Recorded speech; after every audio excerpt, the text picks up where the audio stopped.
ఎలా అయితే వీళ్ళు రోజుకొక డ్రామా తీసుకొస్తారు వైసీపీ పేటీఎం బ్యాచ్, అలానే తిరుపతిలో ఎక్స్ఎమ్మెల్యే కరుణాకర్ రెడ్డి గారు వాళ్ళ కొడుకు రోజా వీళ్ళందరూ కలిసి హై డ్రామా చేయడం జరిగింది. మొన్నేమో తిరుమలలో మనం ముందు చూసుకుంటే హారతి డ్రామా చేశారు.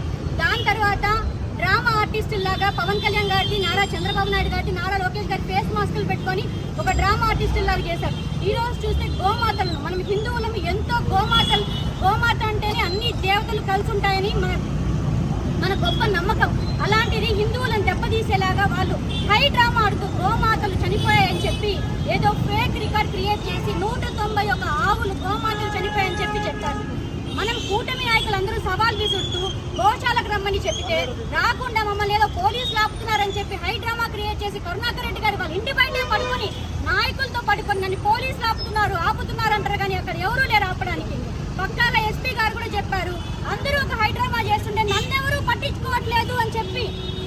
రోజా జబర్దస్త్ ఆర్టిస్ట్ మంత్రి పదవి ఇచ్చినా కూడా కేవలం సినిమా బ్లాక్ టికెట్లు అమ్ముకునేలాగా శ్రీవారి దర్శన టికెట్లని, శ్రీవారి దర్శన టోకన్లని బ్లాక్ టికెట్లు, సినిమా టికెట్లు అమ్ముకొని దోచుకొని సంపాదించి ఏపీ టూరిజం ని కేవలం టూరిజం ట్రిప్పులుగా వాడుకొని సంపాదించి ఆమె కూడా పవన్ కళ్యాణ్ గారి గురించి మాట్లాడుతోంది.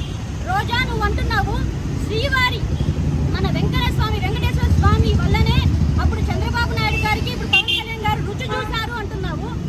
నేను ఒకటి చెప్తున్నాను రోజా, శ్రీవారి ఆయన ఆశీస్సులు ఉన్నాయి కాబట్టే అప్పుడు చంద్రబాబు నాయుడు గారు అంత పెద్ద విపత్తు నుంచి అంత పెద్ద బ్లాస్ట్ జరిగినా కూడా ఆయన ఆశీర్వాదం వల్లే బయటపడ్డారు. ఇప్పుడు పవన్ కళ్యాణ్ గారు సనాతన ధర్మం పేరుతో ఎక్కడికక్కడ ప్రజలను ఆదుకుంటూ, ప్రజల కన్నీళ్లు తుడుస్తూ, పౌరు రైతుల కన్నీళ్లు తుడుస్తూ, ప్రజల కోసం నిలబడుతూ, ఆఖరికి మన ఎక్కడో చెప్పులు పంచారని చెప్పి దాన్ని కూడా రాజకీయం చేస్తూ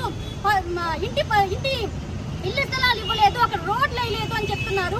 మీ వైసీపీ పీరియడ్ లో ఏ రోజైనా ట్రైబల్ విలేజెస్ ని మీ నాయకుడు జగన్మోహన్ రెడ్డి గాని మీరు గాని అక్కడికి వెళ్ళి చూసారా? కనీసం అక్కడికి వెళ్ళి వాళ్ళ బాధలు వాళ్ళతో కూర్చొని మాట్లాడారా? అలాంటిది మీరు కూడా పవన్ కళ్యాణ్ గారి గురించి విమర్శిస్తున్నారు.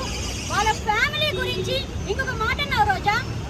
పవన్ కళ్యాణ్ గారు మీకు ఆల్రెడీ దీని గురించి సమాధానం చెప్పారు. ప్యాకేజ్ తీసుకున్నారు, మీకు పదవులు ఇస్తే, మీకు ప్యాకేజ్ ఇస్తే మీరు మాట్లాడు అంటున్నావు పవన్ కళ్యాణ్ గారి గురించి. పవన్ కళ్యాణ్ గారు నీకు ఆల్రెడీ చెప్పారు, మీకు మీ నాయకులకి పవన్ కళ్యాణ్ గారు చెప్పుతో సమాధానం చెప్పారు. ఓకే, మీకు ఆల్రెడీ చెప్పుతో సమాధానం చెప్పారు, చెప్పు చూపించారు, మీకు చెప్పుతో సమాధానం చెప్పారు. అయినా కూడా నీకు బుద్ధి రాలేదు. ఇప్పుడు ఈ మాటలకి చెప్పుతో సమాధానం చెప్పాము. ఇంకోసారి పవన్ కళ్యాణ్ గారి గురించి నువ్వు ప్యాకేజ్ అంటే డైరెక్ట్ గా మేమంతా మీ ఇంటిని ముట్టడిస్తాం, నేను తాట తీస్తాం.